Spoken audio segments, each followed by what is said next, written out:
Good morning. Welcome into the first Sunday of June. Welcome to Twin City Bible Church. My name is Scott, and we are so glad to be gathered together here to worship the Lord.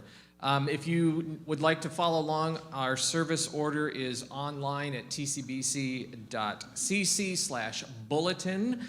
And if you are at home, you can find it online to follow that along in our Zoom fellowship there. All of us together, would you please, if you're able, stand and join us in our call to worship from Psalm 1.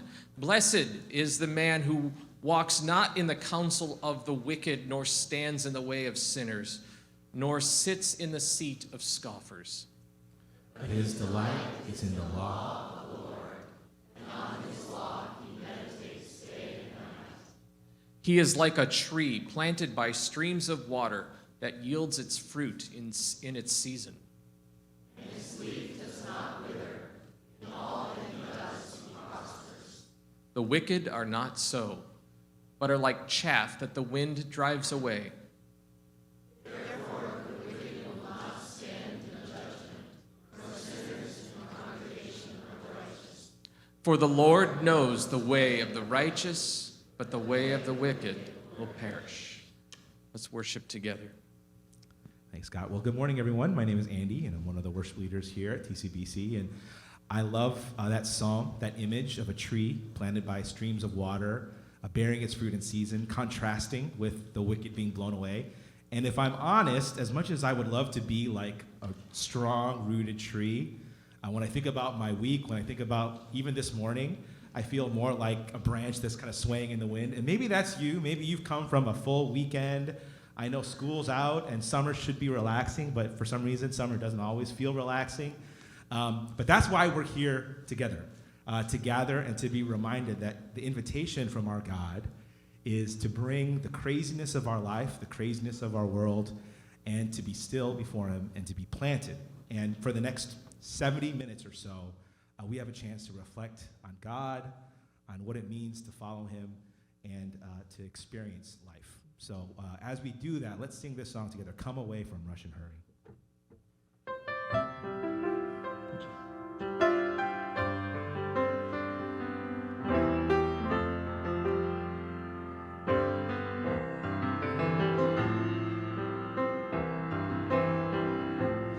Come away from rush and hurry to the stillness of God's peace. From our vain ambitions worry, come to Christ to find release. Come away from noise and clamor, life's demands and frenzied pace. Come to join the people gathered here to seek and find God's face.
nations worry, come to fight to find release.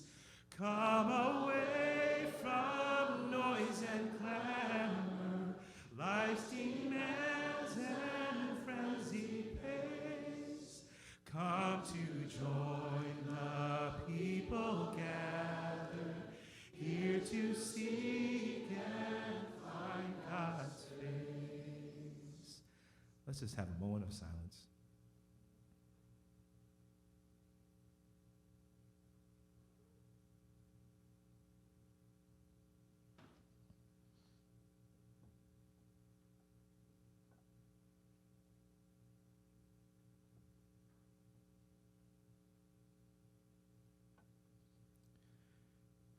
God, we want to be still before you and invite you to speak and be present here as we focus on you this morning.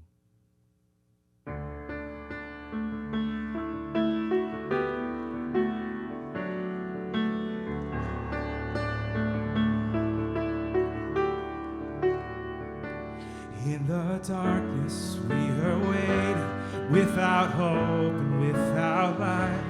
From heaven you came running, there was mercy in your eyes. To fulfill the law and prophet, to a virgin came the word. From a throne of endless glory, to a cradle in the dirt.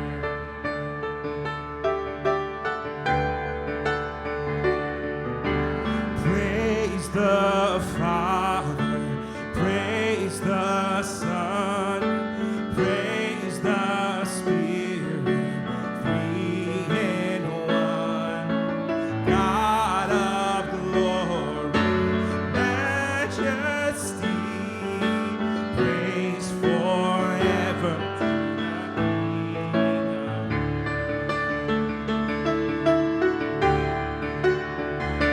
to reveal the kingdom come and to reconcile the lost, to redeem the whole creation. You did not despise the cross, for even in your suffering you saw to the other side. This was our salvation, Jesus for our sake you died. Praise the Father. Praise the Father, praise the Son, praise the Spirit, three in one. God of glory, majesty, praise forever to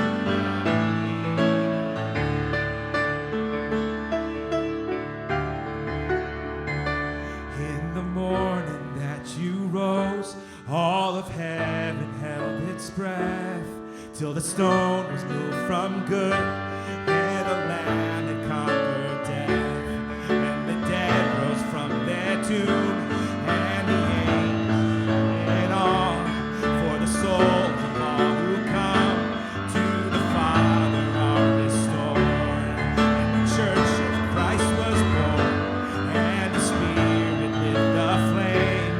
Now this gospel truth of old shall not need, shall not faint. By his blood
praise forever.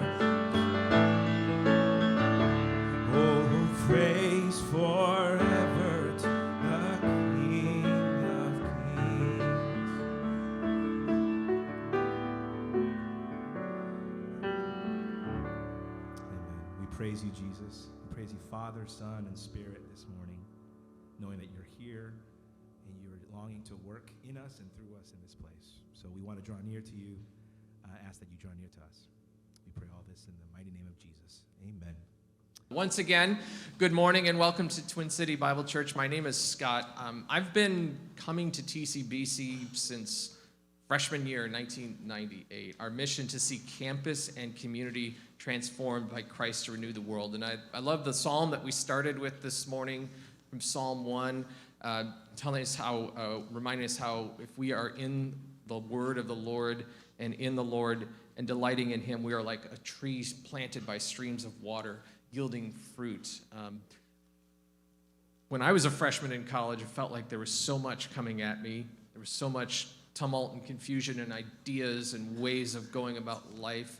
And coming here to TCBC and growing in the Lord and growing in his word was so impactful for my life. And now I feel like what's coming at us is exponentially more, given all the ways that things come at us, to have the path of the Lord before us through his word and through the shepherding here that happens at TCBC is a huge blessing. If this mission excites you and you want to learn more about it, you can do so at tcbc.cc/connect. You could scan the QR code right now if you would like. That is also the place where you can fill out our online contact card.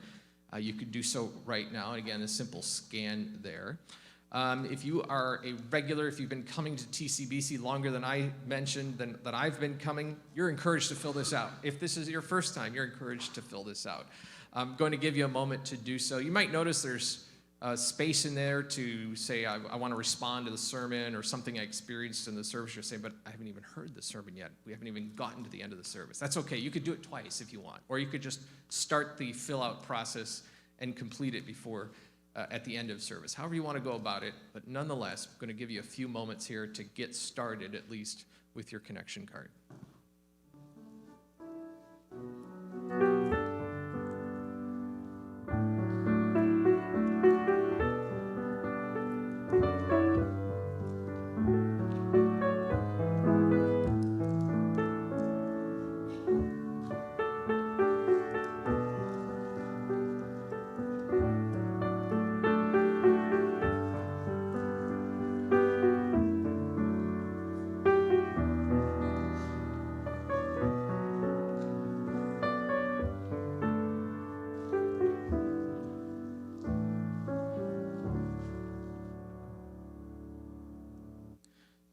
Please feel free to continue filling those out. And some of you have discovered the yellow paper forms of those that are in the pews as well. Those are welcome also, and you can place those in the plate when they come forward later. All right, a few items to bring to your attention here. The first is a membership vote for if you are a member of TCBC. We have a budget vote coming up that will be emailed out today.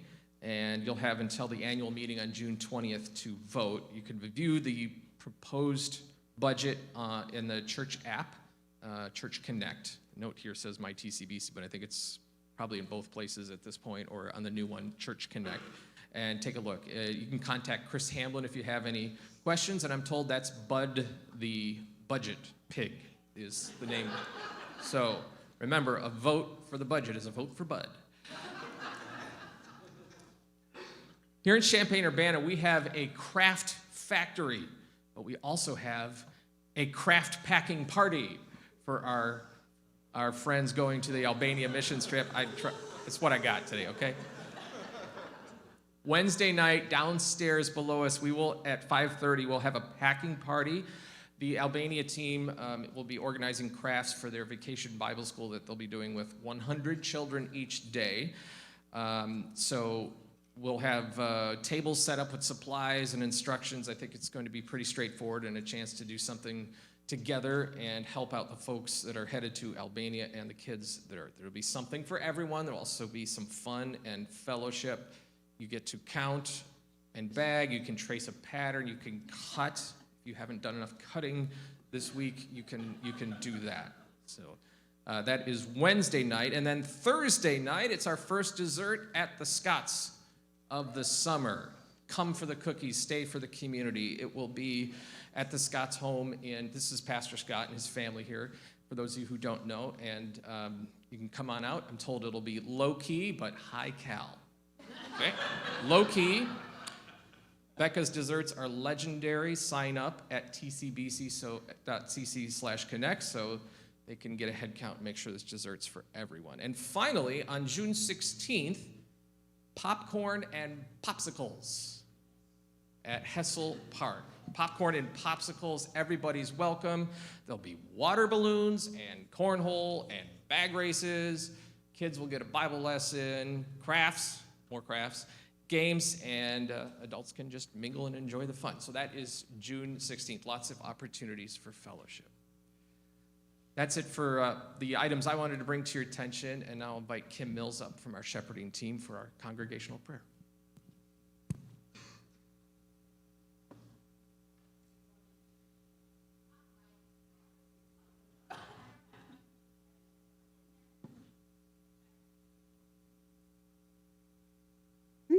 Yes, let's pray.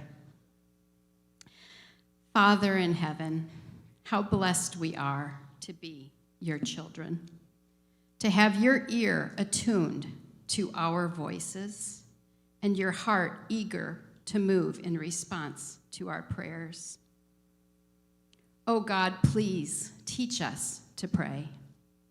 Even as Pastor Brian exhorted us in this last week's message from Ephesians 6, help us to be praying constantly about every single thing, remembering to thank you for each good gift and blessing that you bring our way, and choosing to bring our needs and concerns to you first.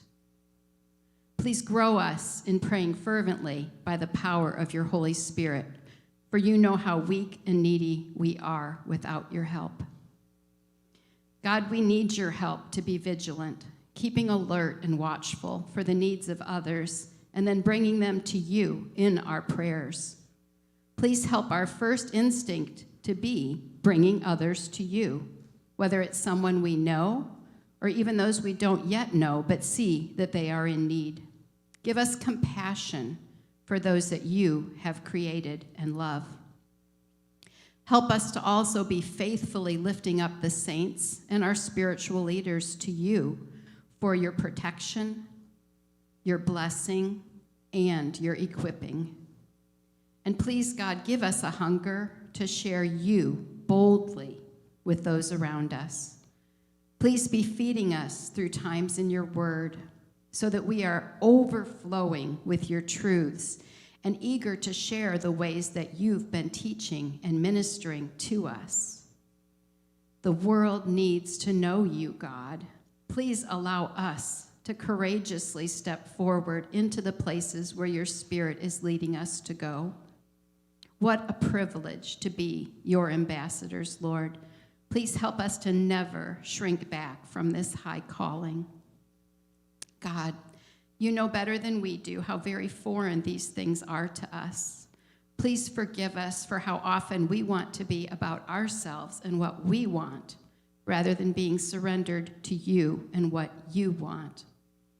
Please give us a greater desire to lay down our lives and invite your transforming Spirit in to accomplish the things that you've created us to be about. Please help us to not just be labeled as Christ followers, but to really bring your sweet aroma and your light into the places that we go every day. God, we thank you for the ways that you refresh us, whether through vacations or in choosing to take regular Sabbath rests from the busyness of our daily tasks. Please continue to teach us that it's you who has the whole world in your hands and that it's not us. Grow us to trust you more fully with each passing day. God, in this sin-filled world, we find so many things that are not the way you created them to be. things that cause our hearts to be so heavy. Thank you that your word teaches us that these things grieve your heart too, and that Jesus wept as a result of the pain of death and rebellion that he experienced when he was here on earth. God, we lift to you those we know who are experiencing the pain of disease and unknown diagnoses. Please minister your healing to these individuals in mighty and unmistakable ways. Please encourage their hearts to know your loving presence and your peace in this season. Please strengthen and equip those who are caring for these loved ones today and in the days ahead. God, we would ask you to be blessing our ministry partners, Chris and Ivana Sanders. Thank you for the ways you've been working through them on campus with undergraduates for Chris and in ministering to patients through Ivana. Lord, we thank you for this exciting time of awaiting the arrival of their first child, and we would ask that you would be equipping them for the new season of parenting ahead. Please help them to see your guiding and directing them in each new situation and fill their hearts with gratitude and praise in response. Father, we thank you again for bringing us Pastor John and Tammy Weatherly. Please equip Pastor John now as he brings your word to us. Please help us to not just hear with our ears, but to have life-changing transformation as a result of the things you are wanting to teach us and lead us to do. It's in Jesus' mighty name we pray. Amen. And children, you are not dismissed to kids' time. We get to have you with us for the whole service.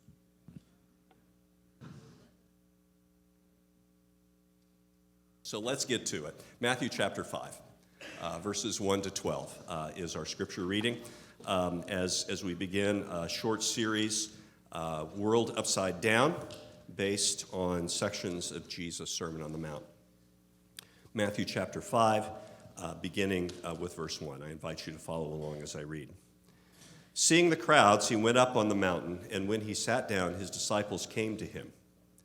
And he opened his mouth and taught them, saying, "Blessed are the poor in spirit, for theirs is the kingdom of heaven. Blessed are those who mourn, for they shall be comforted. Blessed are the meek, for they shall inherit the earth. Blessed are those who hunger and thirst for righteousness, for they shall be satisfied. Blessed are the merciful, for they shall receive mercy. Blessed are the pure in heart, for they shall see God. Blessed are the peacemakers, for they shall be called sons of God. Blessed are those who are persecuted for righteousness' sake, for theirs is the kingdom of heaven. Blessed are you when others revile you and persecute you and utter all kinds of evil against you falsely on my account. Rejoice and be glad, for your reward is great in heaven, for so they persecuted the prophets who were before you." You know, there is lots of talk in our time about the pace of change, the way that our accustomed order of things is in a state of turmoil, of being overturned. Whether we look at digital life and the way that we are surrounded by information and distractions and images and that kind of thing, whether we think about political order, and the way that the old categories have been mixed and sliced and diced and turned upside down, whether we look at international relations and the way that old alliances have been challenged and new groupings have been formed and new conflicts have arisen, it is not uncommon to hear people say the world has been turned upside down.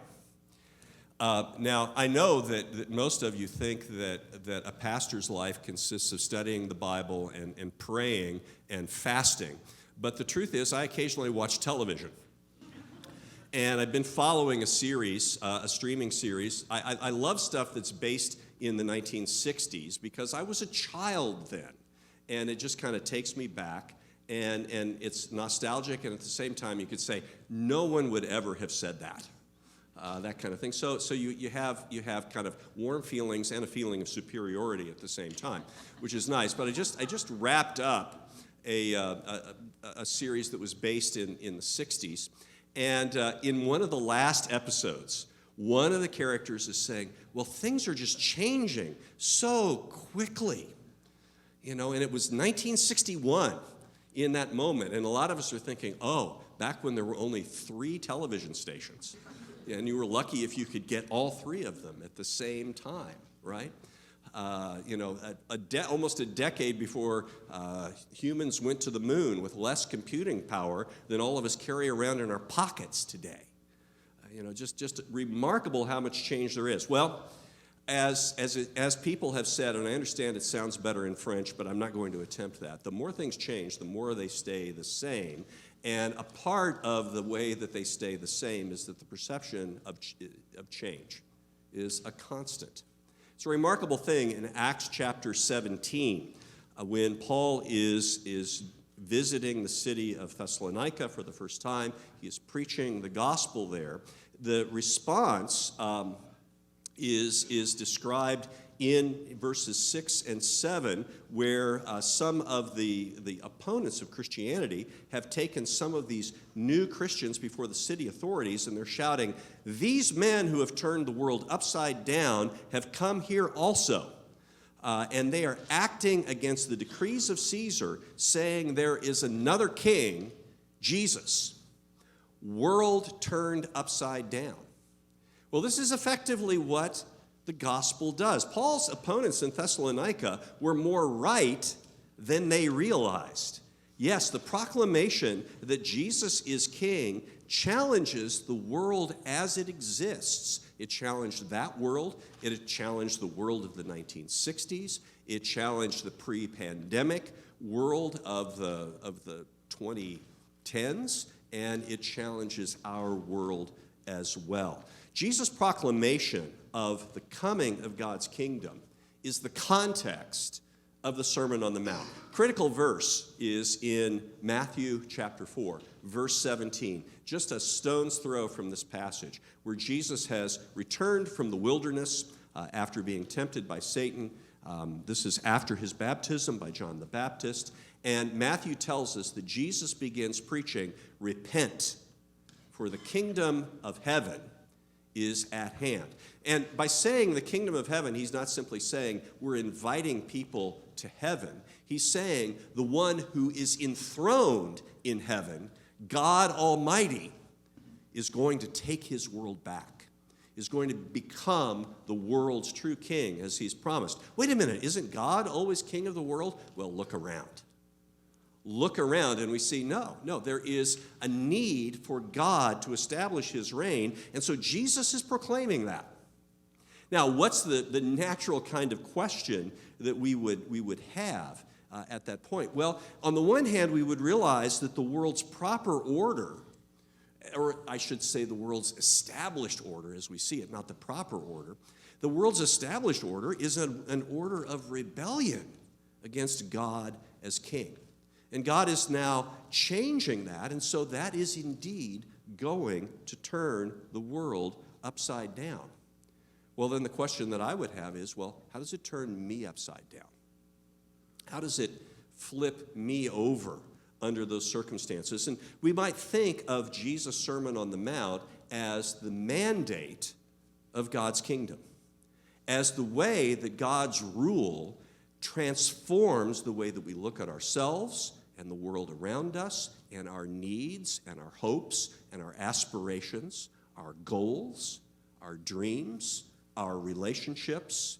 They're all transformed by God reestablishing his rule over the world. To say this briefly, and that would be a relief, God's reign flips our values. God's reign flips our values. So let's consider these familiar words of blessing, what we call the Beatitudes. And by the way, they're not be-attitudes, okay? Beatitude is an old world meaning blessed, and blessed is a word that we only use in religious discourse or when we stub our toes, as in, oh, I stubbed my blessed toe. Maybe you substitute other words for that. That's your business. But an unfamiliar word, but one that in part we'll be unpacking. So how does this statement of blessedness begin to transform our values? Well, it begins to transform who we aspire to be.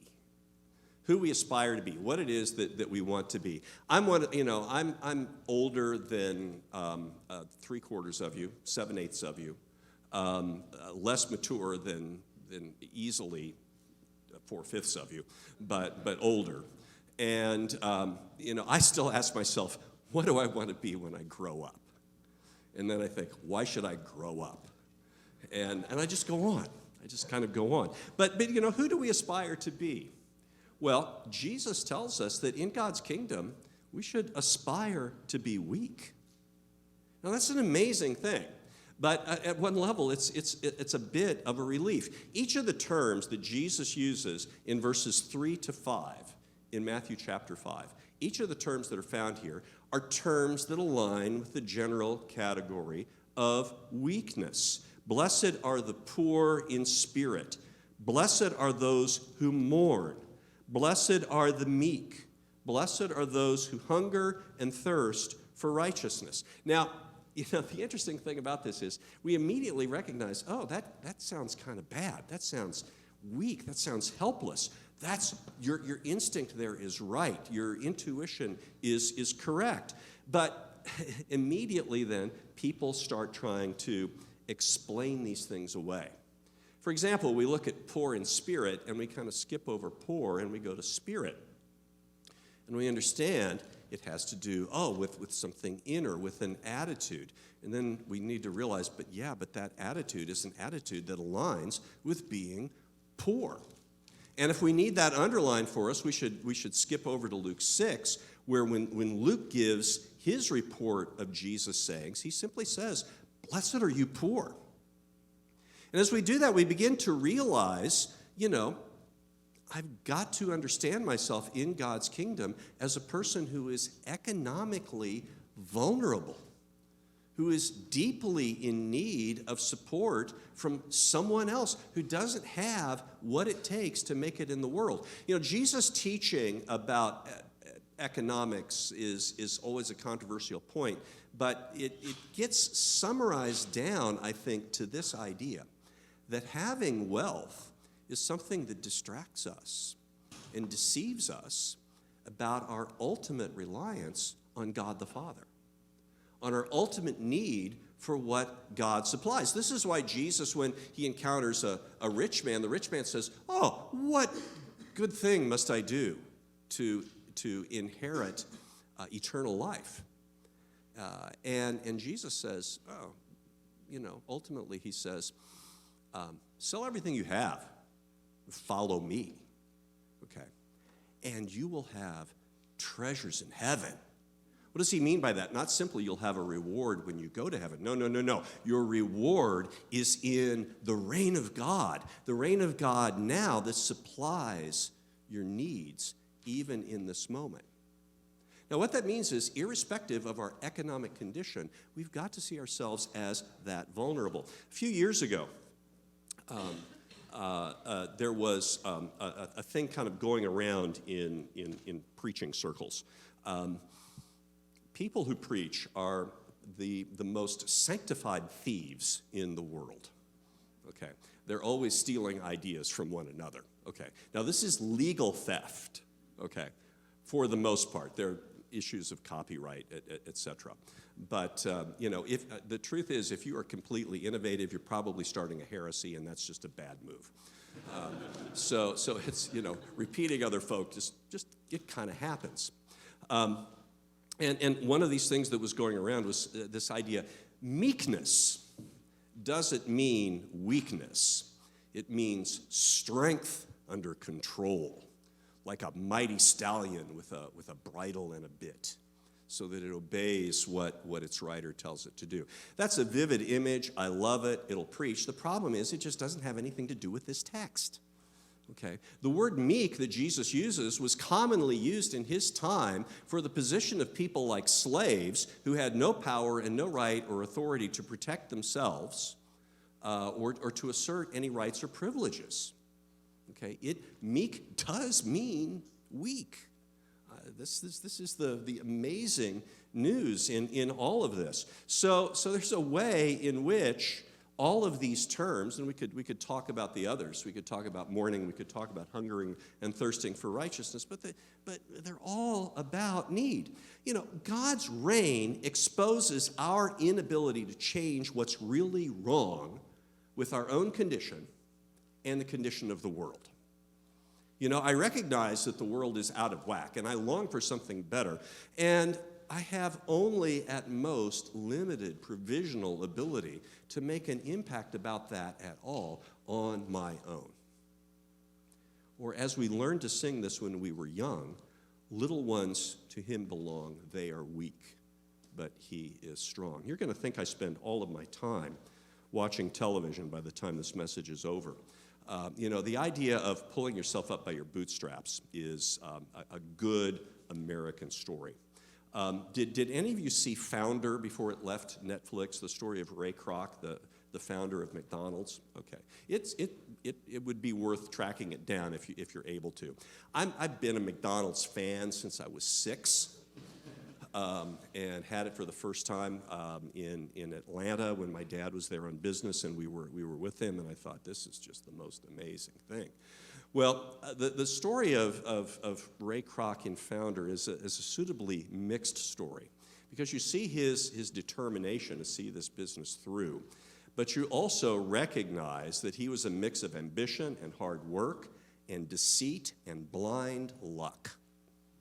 So a guy who, at the end of his life, could, deliver stirring motivational messages about how, if you have a dream, that you should grasp it and you should go for it. That kind of self-empowerment thing. The true story of the man's life, I think, tells us something else. Our sense of self-reliance is essential to the lie that we believe and propagate about ourselves. Most of our lives are spent in complete dependence on others. And some parts of our lives accentuate that. And that's the real reality. But God says, I come to bless those who are weak as I establish my kingdom. God's reign is for those who have needs and know it. The rich man was told, in the wake of his exchange with Jesus, Jesus says it's easier for a camel to go through the eye of a needle than for a rich man to enter the kingdom of God. And the disciples said, well, if the rich can't do it, then who can? And Jesus says, with people, this is impossible. But with God, all things are possible. God does what we can't. And that is world upside-downing good news. Jesus ironically calls us to embrace our weakness, not to compensate for it, not to cover it. What else does this passage call us to aspire to be? Well, it calls us to be, and here's a good religious word, godly. But it's the best word that I can come up with to summarize verses 7 to 9. Blessed are the merciful. Blessed are the pure in heart. Blessed are the peacemakers. These are all characteristics of God, of the God who reigns. He comes in his mercy. He comes in his purity. He comes with his peace. And he blesses us with those. And so, as subjects of God's kingdom, and notice subject is not a word in this meaning that we use very often in the United States. We're citizens. But in a kingdom, you're a subject. Subjects of God's kingdom are going to be like the king. If God reigns and brings his mercy and his purity and his peace, then that's what his subjects take on. Note well here, the focus of God's reign in this passage is on God's graciousness. It's on the way that he calls the unworthy to belong to him, to receive what more than arguably, less than arguably, however we want to say that, they don't deserve. I don't deserve any of this blessing that God is giving, but he gives it. And so he calls me to be a similar kind of a vessel. This is why later in the Sermon on the Mount, Jesus says, don't judge other people. He's not saying you don't have any sense of right and wrong. You're unable to recognize the difference between what is true submission to God as king and what isn't. He says, you're not the judge. You're a vessel of God's mercy. God alone remains the judge in God's kingdom, and there is a very real judgment because God reigns for those who don't receive the mercy that he gives. And let's notice as well, the emphasis here that Jesus makes is transformed by that phrase, in heart. The purity is inward. You know, if we lived in Jesus' time, we would be thinking about the way that the Pharisaic rabbis taught a very rigorous kind of religious observance that was also very tangible.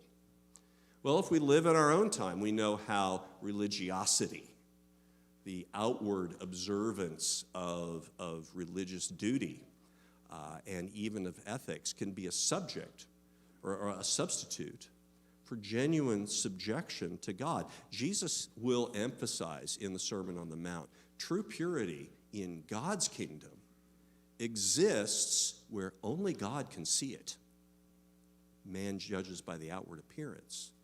God judges by the heart. So it's not just murder that's wrong, but hatred. It's not just adultery that's wrong, but lust. If you give alms or pray or fast, Jesus will say in chapter 6. And those are three duties that all of his audience would have embraced and understood. He said, if you do those things, don't do them to be seen by people, because people, they're not your king. Do them so that your king and your king alone can see them. God knows our hearts. Now, if he knows my heart, he knows all that's in it. Yet he embraces me in his mercy. But in his mercy, I am also called to the inward purity that truly reflects his reign. Now, if that's not enough good news for you, my goodness, I've got a lot of sermon here. Okay. If that's not enough, Bob, we're maybe only going to get through point 1. All right, if you're cool with that. Okay, he can just kind of zip through the slides and we can see what else is there. For 25 years or so, I taught a class on Intro to the Gospels. And, it's been typically like 3 hours on this passage. So old habits are hard to unlearn, if you will.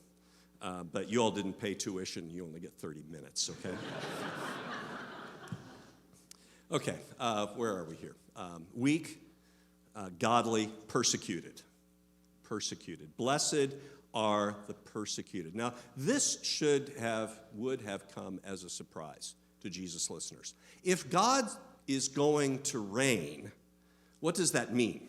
Well, first of all, it means that the pagans are not going to reign. That Caesar and his ilk and all of the various empires which had preceded them, all of the idolatrous, ungodly, cruel, oppressive peoples who had power in the world, they are now displaced. Yet Jesus says, blessed are the persecuted. And as we look at the way Jesus talks about that theme, we recognize that this has been the story of God's people from the beginning. Jesus says in this passage, they persecuted the prophets this way before you. And if we wonder, well, exactly what does that comprise? There's a moment later in the Gospel of Matthew where Jesus will say, the blood of all of the prophets. And you think, well, who counts as a prophet? And he says, from the blood of Abel. Well, that's early, Cain and Abel. Abel's a prophet? As far as Jesus is concerned, yes. Okay, so we're in Genesis chapter 4. Wouldn't it be great if we could all be one nice, happy family? Well, once we were one family, and look at what happened, okay? And then he says, and this is like Bible trivia on steroids, to the blood of Zechariah, son of Berechiah. And you're thinking, is that the book of Zechariah in the Old Testament? Answer, no. This is an obscure figure who appears at the end of 2 Chronicles. Now let's go into some really mysterious Bible trivia. In the Hebrew Bible, 2 Chronicles is the last book in the collection. It's a different order than we're accustomed to. So Jesus is essentially saying from the beginning to the book to the end, it's all persecution. And now he's telling his followers, and guess what? So it is for you. Because the reign of God comes into the world not in something which is contrary to what God's people have experienced previously, but right into the middle of it. Jesus comes into the world, the divine Son of God, as one of us, who experiences everything that you and I experience, all of the pain, all of the grief, all of the temptation, all of the suffering. And that, of course, comes to its climax in the cross. Now, sometimes we read this passage as if Jesus is saying it's a special badge of discipleship if you are persecuted. He doesn't say that. Better disciples aren't persecuted in the way that lesser disciples aren't. These experiences are random, they are unpredictable, they do not categorize us, they do not rank us. Ranking is fundamentally not consistent with the nature of God's reign.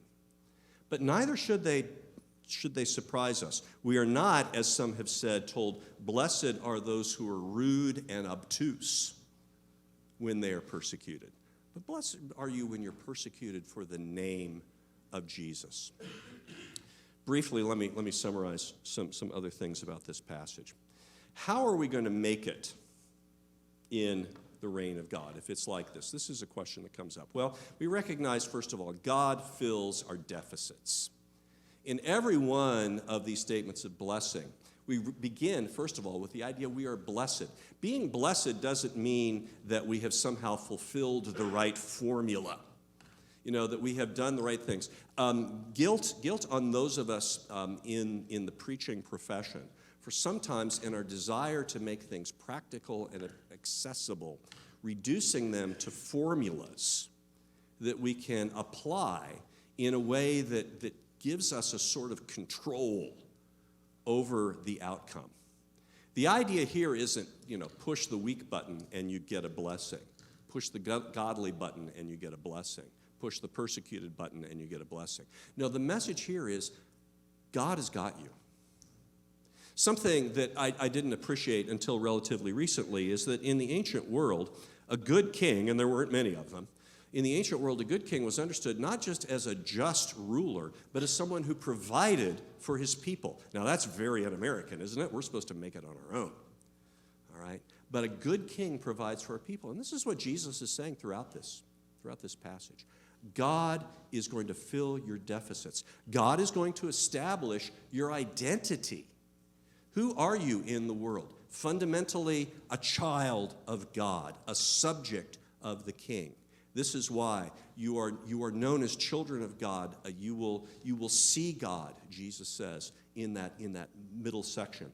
God reorients our resources. We typically think of our earning power, our income, our net worth, our accomplishments, our professional qualifications, our family and friend connections. Those are our resources. But God, even in the absence of those, provides what we need. The King supplies what his people need, and he replaces success with blessedness. Blessed is not meaning better, but it means having God's favor. Being in the gracious grasp of God who is merciful to the weak. And this truly turns us upside down, but in doing that, turns things right.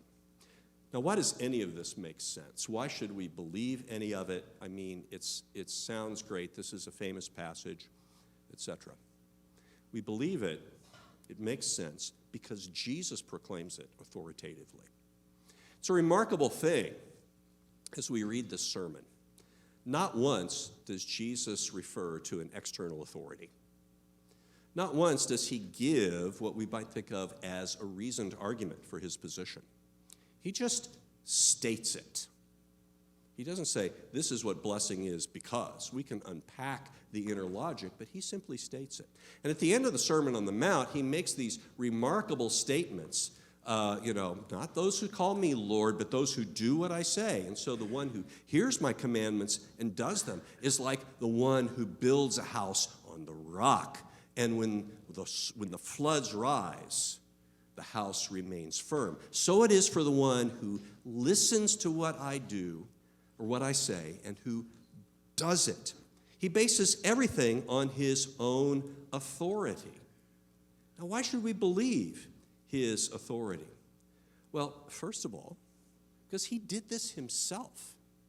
As we read this description of blessedness, we see in it a portrait of Jesus. That even though he has almighty power, which he freely exercises for those who are in need, he never uses that for himself. And that becomes supremely epitomized as he is crucified. And his opponents say, he saved others, let him save himself. If you're God's true king, come down from the cross. And he doesn't, because he is God's true king, living out the kind of life that we are called to live as God's subjects, but have failed to do. So we see that in Jesus, but supremely, we see that we need to listen because God the Father raises him from the dead and ratifies everything that he has done and everything that he has to say. I find an impressive, intuitive appeal to the teaching of this passage. Even though it takes everything that I'm accustomed to think and a lot of the habits by which we have ordered our lives and challenges them at a most fundamental level, I nevertheless find these teachings deeply intuitively appealing. But there's more to it here than just, I like this and I'm intrigued by it. And I'm challenged by people who live this out in my presence, who show me what this looks like. All of that is true. It's also spoken by the Christ, who God the Father raises from the dead, and who, by faith we understand, reigns with him in heaven and invites us to be subjects of his kingdom. So how do you know when you've done this? How do you know when you are poor in spirit? How do you know when you are pure in heart? Here's the deal. You never arrive. You never arrive. As we contemplate this litany of blessing, we reckon with our failure. But do you realize where that takes you? And it's as if by design. It takes you back to the beginning. Blessed are the poor in spirit. Blessed are those who mourn. Blessed are the meek. Blessed are those who hunger and thirst for righteousness. If you feel like you can't do this, Christ is pronouncing you blessed. Christ is pronouncing you blessed. It's impossible, apart from the Lord Jesus himself, to give an ideal example of what we describe here. But sometimes I think they jump out to us best when we see them in an unfamiliar context. Several years ago, I was visiting a mission in India that our church in Cincinnati had supported for a number of decades. And as a part of what I was doing when I was there, one evening we drove out away from the market town where the mission was based to a village that was far enough away that the Hindu nationalists wouldn't care what happened there. And so, a white American visiting would not cause a problem. And we had a weeknight prayer meeting. There were about 35 people gathered in a thatch hut with a dried cow manure floor, just packed into the place. In India, you can't worship without a drum. But in a pinch, a thick Bible will work as a drum if you're an enthusiastic 11-year-old boy. Okay, so this is kind of the nature of the thing. And I was the visitor, and I was there to speak, and I had a translator, and they were disappointed I only spoke for 40 minutes. Keep that in mind. As we were leaving the village, and we'd gone around, I was invited to pray for people. Remarkable how many people wanted me to pray for their cows, because their cows are their livelihood. As we were leaving, there were fires being lit and food being cooked, and these are people who had been working in the fields all day, and we saw a man kind of lean back a simple chair against the outer wall of his family home in relaxation and conversation with some other men. And my host, an Indian national, but one who had grown up in the city, who came from the Indian middle class, said, "You know, these people know a kind of contentment that you and I will never find." The next Sunday, we were in a service like this, and we were serving the Lord's Supper. And I was invited to participate in that. And this church had an amazing routine. They're seated, men on one side, women on the other, youngest to oldest. Everybody knew this was the way it was done. Okay, and you began with the oldest people who were seated in the back, and they came forward to receive the Lord's Supper. And they had bread and cups very much as we would have. And so at the beginning, there were these women, older women of indeterminate age, most of them who had spent their lives working in the fields, their skin burned dark, their hands deeply calloused from their labor. And all of them having been brought up in what can only be described as idolatry, but had heard the gospel and were now followers of Jesus. I will never forget the experience of placing the elements of communion in the hands of one of those women and feeling the calluses as she took it and seeing the expression of joy on her face, that she was receiving the emblems of the body and blood of the Lord Jesus, that she was a subject of the kingdom of God, that in her weakness and need, someone who is forgotten by everyone in her larger nation, she had an identity and a calling that had turned everything upside down. This is Communion Sunday for us. And communion is one of those routines of our Christian observance, as it should be. As it should be. But it is at the same time the amazing expression of who God is as our King, what he has done that has enthroned Christ as our King and invited us in, and how that has changed everything.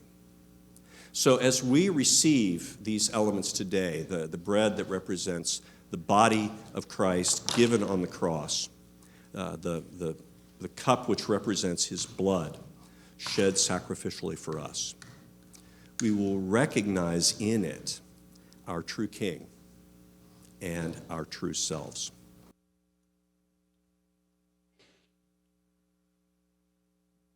The world would say we are dependent on ourselves and we need to hold on to our resources and store them up for ourselves. The upside down in Jesus' world says we can freely give because we're dependent on the Lord, and we know that he gives to us, provides to us, and blesses us. So it's with that we move into our time of offering as a response to the Lord this morning. You can give online. You can see the QR code if you want to scan that. The ushers will be coming forward as well with plates. You can also put in the yellow cards there if you would like. There's also a way to give now if you're not connected yet through the Church Connect app that we recently joined up on. The ushers will be coming forward, and after they've passed, we'll stand to sing together.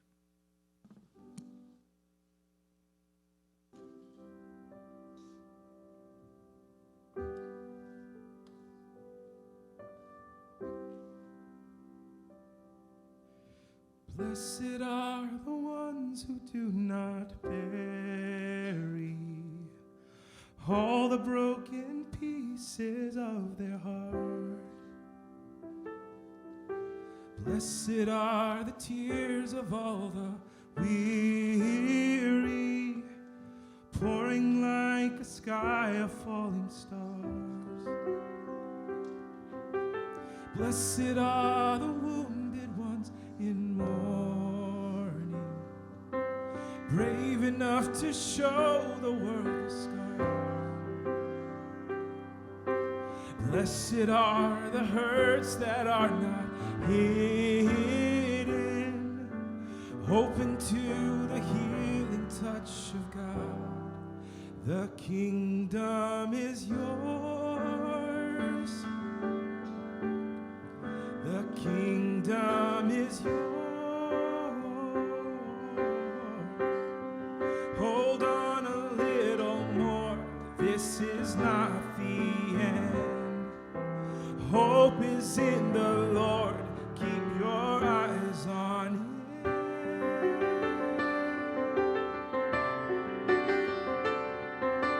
Blessed are the ones who walk in kindness, even in the face of great abuse. Blessed are the deeds that go unnoticed, serving with unguarded gratitude.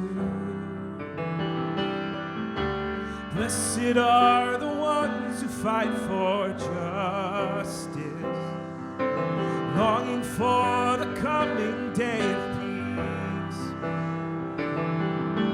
Blessed is the soul that thirsts for righteousness, welcoming the last, the lost, the least. The kingdom is yours. The kingdom is yours. On a little more, this is not the end. Hope is in the Lord. Keep your eyes on Him. The kingdom is yours. The kingdom is yours. Hold on a little more. This is not the end. Hope is in the Lord. Keep your eyes on Him.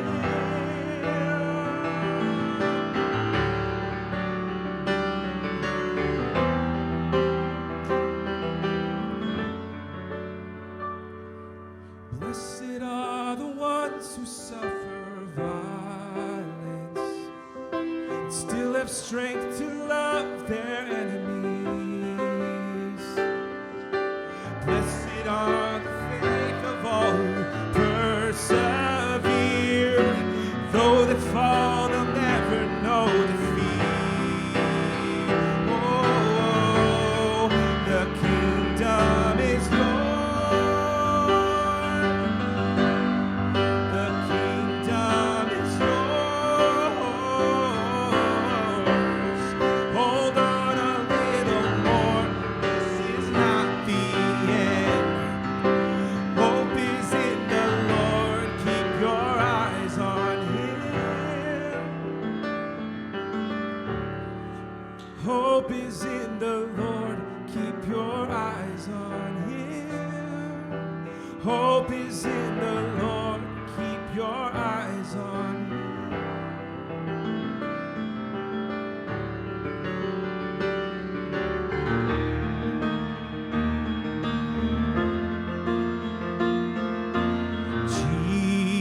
Jesus, worthy is the Lamb that was slain for us. Son of God and man, you are high and lifted up, that all the world will praise your great name.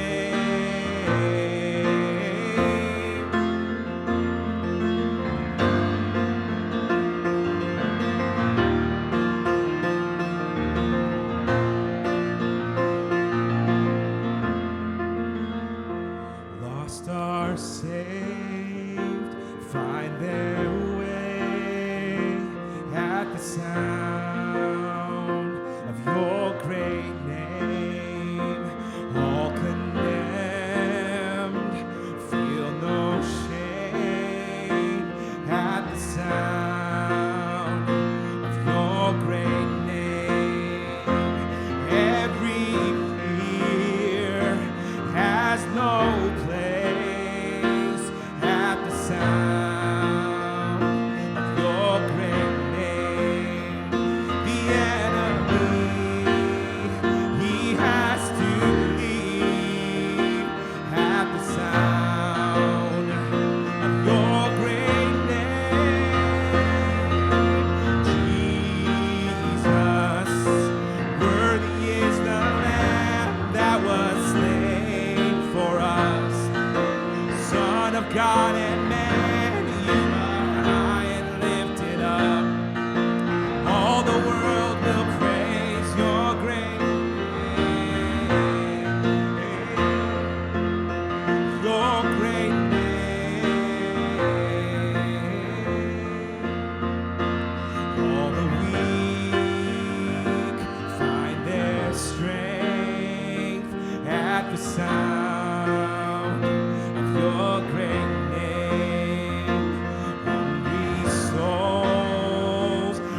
God and man, you are high and lifted up, and all the world will praise your great name. See your great name. Your great name. One last time, your great name. Your great name.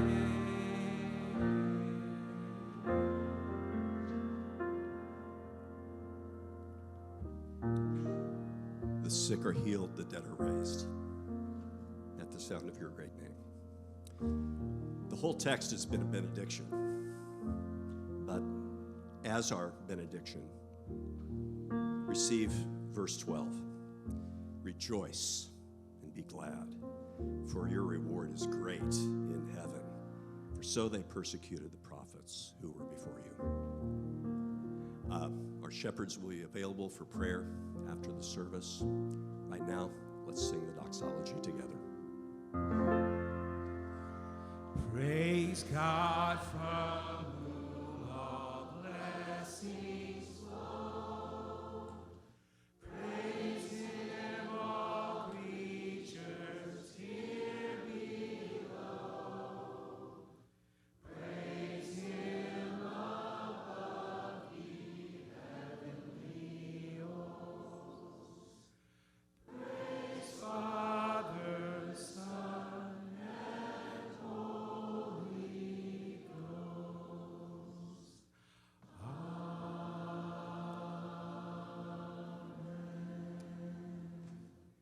Go in peace and have a wonderful week.